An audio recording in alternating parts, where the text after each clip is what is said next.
matter where you live, surely there's somewhere you can get a biscuit, even if it's at a fast food restaurant. If you're lucky, you live somewhere where you can get a biscuit like this. If you're really lucky though, you can get a real biscuit, which is what they call a cat head biscuit in North Carolina and other parts of the South. Today, I am at the North Carolina State Farmers Market restaurant in Raleigh, North Carolina. There's some great stories bubbling here about a market where millions of visitors come to buy fresh food every year, and about a remarkable restaurant where they come eat some of it.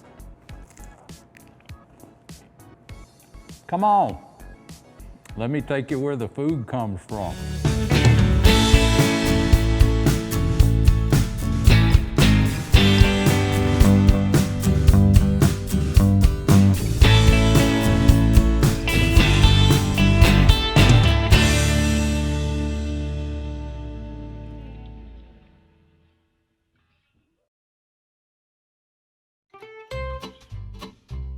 Miss Gypsy, it is a beautiful morning in Raleigh, North Carolina. We're sitting out here mid-morning enjoying the breeze and the sunshine, but I'm gonna go out on a limb and say there's not a lot of weekday mornings where you get to stop and come out here and enjoy this. You're too busy running this amazing restaurant that so heartily and wholly supports North Carolina farmers, North Carolina agriculture, and a whole lot of other people. Your restaurant has become a meeting place, a gathering place. You might look up and see any elected official in the state of North Carolina in here, and a lot of important things happen here. How long have you been the boss around here, Miss Gypsy? I came in 2002, and the ag department here has been the best partner for me that you could ever ask for, because this building is the state of North Carolina, and it was set up that way. The design, the way it looks on the inside and out, it is totally North Carolina. So I've tried so hard to carry that theme through. I appreciate everything they've done, and the farmers in North Carolina, I think, are the best because I'm from here. Private entity though, you do not work for the government, and this restaurant itself is not owned by the government. You lease the facilities, but you work hand in glove with the Department of Agriculture, with all of North Carolina's farm resources. Well, I try so hard to showcase the products here that North Carolina grow. To me, it's like a North Carolina made restaurant, because the farming industry in our state is amazing, and we have the best products and get the best products, and I try to serve those every day so that people, whether they're local or traveling through, can see what North Carolina produces every year. It's not like you have to have a limited menu. In fact, you've got a very expansive menu, and we see a lot of the traditional items, the good old Southern cooking, the good old country cooking, whether you're in the South or not in the South. They all just scream North Carolina. They scream goodness. You do your very best to make sure that you have sourced it as close as you possibly can to this restaurant and from a North Carolina farmer. You don't have the option of just calling Cisco and say, bring my delivery, my work is done this week. Come when you can. Well, no, but we have such a great source here because you've got the farmer's market here just across the street. Now, there are certain times of the year, of course, that I can't get a certain thing. There's not a lot of North Carolina grown pineapples. There you go. There's certain things, but otherwise I have an unlimited supply of things. And we have a wholesale division here on the market. So if the farmers don't have it, the wholesale division does. So I'm still buying it local for everything. So the vegetables that we see on your menu, and they change daily from what I've seen, it's a handwritten copied page, and it's based on what's available on this market. What's available, what is available. And it's always a good long list. The question is trying to figure out the 2 or 3 that you want from that list. You would not expect that coming to what we'd have called, where I'm from, a meat and 3.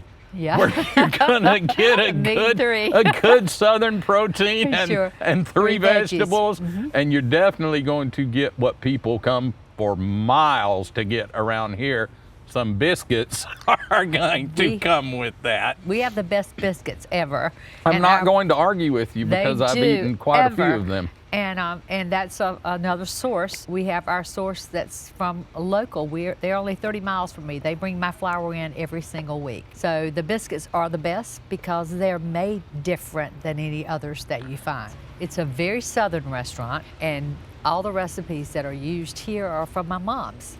So Is that right? It is. So it's what I call basic Southern food. You know, that's why your country fried steak tastes like my mom's country fried steak. There you go. Because it really is like that. It really is. Why are you so committed to North Carolina agriculture and North Carolina farmers? Well, because I grew up on a farm. So I know what it is to live in a farm community. I know how hard these people work to bring the best product they can, and they always give it 100%. Plus, I wanted it to be a place that I could help people, employ people that I really like and want to give a second chance to. So I'm a little bit different here. Let's talk about that, because that is another reputation that you have, and that's another area where you serve. You will take chances on employing people that others would hesitate perhaps to employ. Well, you know, I'm a believer that there's always a reason why you do everything. It may not be your plan, it could be someone else's plan, but so I started hiring through the men's healing place here local, but they are the best people that you can imagine. Now, these are people who might have been incarcerated, might have had a problem with drugs or alcohol, but just need a second chance. And we have a really good success rate with the people that work here. I think almost every human being, Gypsy, is just looking for an opportunity to contribute. Sure. And to feel like they're doing something somewhere to help people. People say, well, that's so nice of you to do it, but no, it's such a blessing for me because I have learned so much and realize how life is just through the people that come and work here. They are like family to me. You've got a kitchen full of some of the best Southern chefs anywhere in the world, and if you put fancy hats on them and charge $50 a piece, people would come through the door and still stand in line. But you've got some secrets in that kitchen, I bet. I do, but it's all good secrets. What's your favorite thing on the menu? What do you get? I would say day in and day out fried chicken. Day in and day out, because we have the best fried chicken ever. I had my eye set on the pork chops, but I might have to pivot to the chicken after that. Well, you may have to do both today. Try a little of both. You know what? Sometimes in the name of getting the job done right, sacrifices must be made. Absolutely. So, I feel like you could do that. Okay. Yeah. Challenge accepted. Okay, got Gypsy, it. Thank you.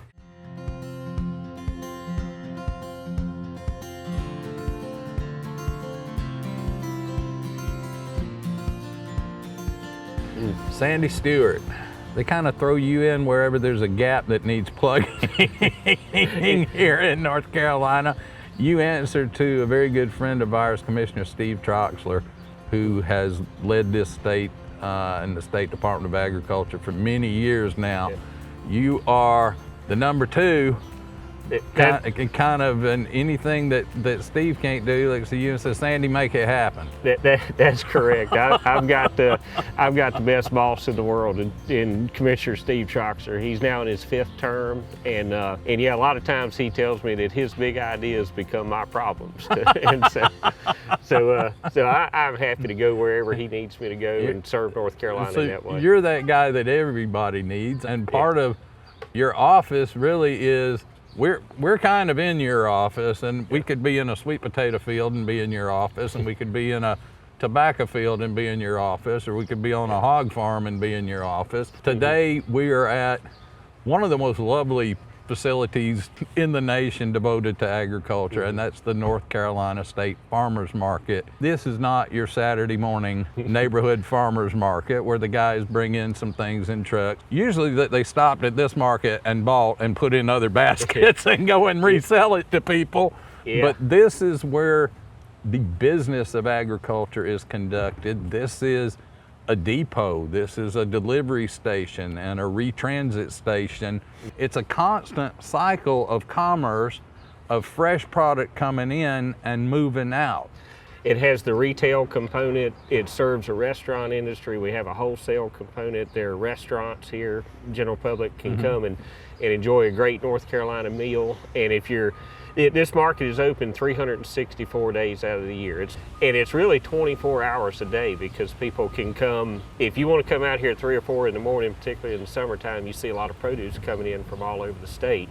And as you mentioned, it's the things you expect at a farmer's market, but things you may not expect with the retail shops, and we have a sod business. Well, here. in that 24-hour-a-day cycle, if you're bringing perishable product to the market's got to be open, because 8 hours of you pulling over on the side of the road waiting for somebody to come get it is 8 more hours closer to no good. Yeah. Some of that product is not just going into North Carolina, it's going on beyond, serving the rest of the eastern seaboard. And don't forget the Interfaith Food Shuttle, which has a large operation here on this market. And it's like a miniature food bank, if you want to call it that. You know, I say miniature, it's quite a large operation, but they're able to tap into the product, as you mentioned, that just comes in and out of here. And it's astounding if you could just spend 24 hours and just look at the activity around this market. And the great thing is that people can, and not only can, they do. The wholesale side is set up for big companies to do business with each other, and for these companies to supply fresh product to grocery stores or whatever. But the retail side means you and me and anybody can come in here and shop whatever's fresh, whatever a local farmer has brought to this market. Shrubs, flowers, ornamentals, it's the flavor of the day sometimes. It's what's in season. And there are vendors here that specialize just in herbs. There's vendors that specialize in honey. And we have protein. I mean, the Hunter Pork Center is located here. We have almost right around 3 million visitors on average a year. 3 million visitors. Now, not to be dismissive of other states and what they do in other farmers markets, and even other North Carolina state farmers markets, but this place is designed to be a hub where the public and the farming industry come together, and both sides are saying there's something here for everybody. There's not a lot of farmers markets that you will see on a visitor's guide.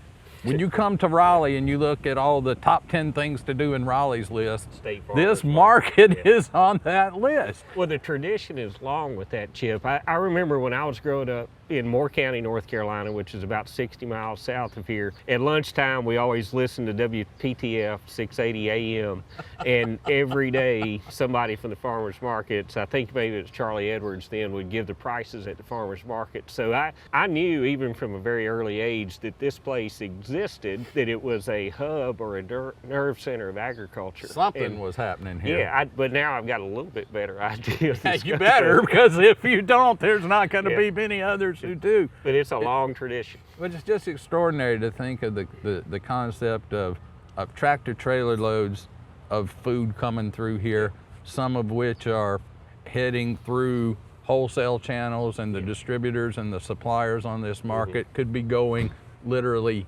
anywhere. And there's a synergy in that. And that's the beauty of this market, is there's a synergy between the retail, that those 3 million visitors a year will come and buy supper. You know, there's a synergy between that and the wholesale market, because they can feed off of one another. Everybody knows where the place is, and sometimes somebody may be delivering something to the retail side, a small part of their truckload, but they're really, you know, the rest of it goes over to the wholesale side. So it's a one-stop shop. And I think the most beautiful thing about it is the middle of a city. It's in Raleigh. It's in a very urban area. The airport is a few minutes that way. Yeah. All of North Carolina's great universities and Chapel Hill is all just right around the corner. But this is a place where even city folk can come connect with the farm. That's the local food movement and that connection. We've seen that growing and growing for several years, and I think that growth it's almost hit an exponential type curve. I just see this thing growing and growing even more because people want to be connected with their farms, with their food. And the other part about it is people trust farmers. You know, people trust farmers, and they understand, I think inherently, that the farmers are there providing the basics of what really supports our civilization. Now, you and I, we didn't have to worry about where our breakfast came from this morning, and we're going to eat lunch in a little bit, and I have no concern that they're going to have lunch for us. And you know, when supper time comes around, if we don't have something at home, we're probably only 10 or 15 minutes away at most from a meal somewhere. You know, Sandy, there's a 1% we hear a whole lot about, the 1% who has everything, but there's another 1% that should be the 1% we talk about most, and that's the 1% who are feeding all the rest of us. Speaking of getting fed, we got a treat coming now, because also here on the North Carolina State Farmers Market, and I think it's a perfect representation of everything you're saying. This is a place for the business of farming to happen. This is a place for the transactional, big scale business of farming to happen. This is a place for small scale transactional farming. This is a place to bring your children to get a connection to agriculture, even if you can't go out to the country to a farm. And then you can wrap it all up in one place at the spectacular North Carolina Farmers Market restaurant at the top of the hill. The state of North Carolina doesn't own the product that's here, but we want to provide the facility so that all of these things can take place. And in that restaurant, that's what we do as the Department of Agriculture, but Gypsy is the one that puts it all together. And if you go in, and we're going to eat lunch, if you go in at breakfast, it's going to be a who's who around Raleigh, because a lot of breakfast meetings take place at the farmers market. At lunchtime, it'll be fairly crowded in there. You remember Yogi Berra said nobody goes in there anymore because it's so crowded. You know, but they've always got a crowd there. And you look down that menu. Just a couple of weeks ago, I took Ted McKinney, who's a former USDA undersecretary and now CEO of NASTA, the National Association of State Departments of Agriculture. And Ted and I, in a small group, we went to the farmer's market. He pulled out the menu and he looks at it. He goes, "Oh my gosh, I haven't seen this kind of stuff since I was back home in Indiana." Every time I'm here, and I tell you what, in Raleigh, North Carolina, it's where the elite meet to eat. Sandy, let's go get a bite. See some of this good North Carolina grown food. Let's do it. Great to talk with you. Let's go. This place smells so incredible. If I could broadcast this smell, you would all gain 30 pounds. It's just extraordinary. Beehive of activity. It is pretty much dead noon, 12:30 lunch rush. They are piling through here. This kitchen has been running like that. What time did y'all get to work today? 5 o'clock. 5 o'clock this morning. Lucky for them, they do at least get to shut down at 3. So if you're coming to Gypsy's to get a bite, remember that. Get here before 3 o'clock, it's all gonna be gone. Deborah McLean is one of the main reasons that people come to this restaurant. Literally, they come from miles around to get these biscuits. Deborah, that's, you can pretty much just throw that one in the oven and put some butter on it, and that'll be mine right there. Sure will. But that's not much smaller than some of the biscuits you make back here. I know, I make the big biscuits too. And when we say big, we're talking about The cat head biscuits. what they call, it looks more like a hubcap to me. How long have you been making biscuit, and where did you learn? God. Where did you learn? Well, I learned from my mom, but That's the best place to learn, ain't I it? know. I learned from my mom, and 'cause she had 6 girls, so we stayed in the kitchen watching. All right. But this is Miss Gypsy's recipe. So when I came here to work, I got her recipe, and I went to work. And I've been here since 2000. So you've been making these biscuits back here for 22 years. Yeah. I wonder how many biscuits you've made in Please your don't time. ask, because I probably will crawl out. Somebody's counting it somewhere. Well, There's got to be a special place in heaven for a wonderful biscuit maker. It's an art. It really is, people. If you don't understand biscuits in the South and biscuits in the country, I know, you right? have to understand the true heart connection.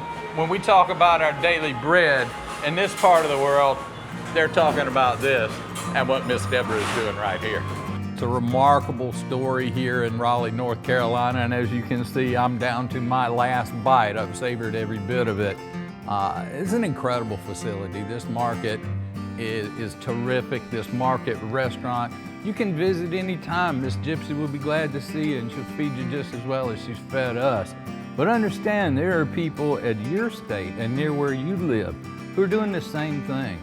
They're getting you fed, and they're taking care of the local farmers who take care of you out here where the food comes from.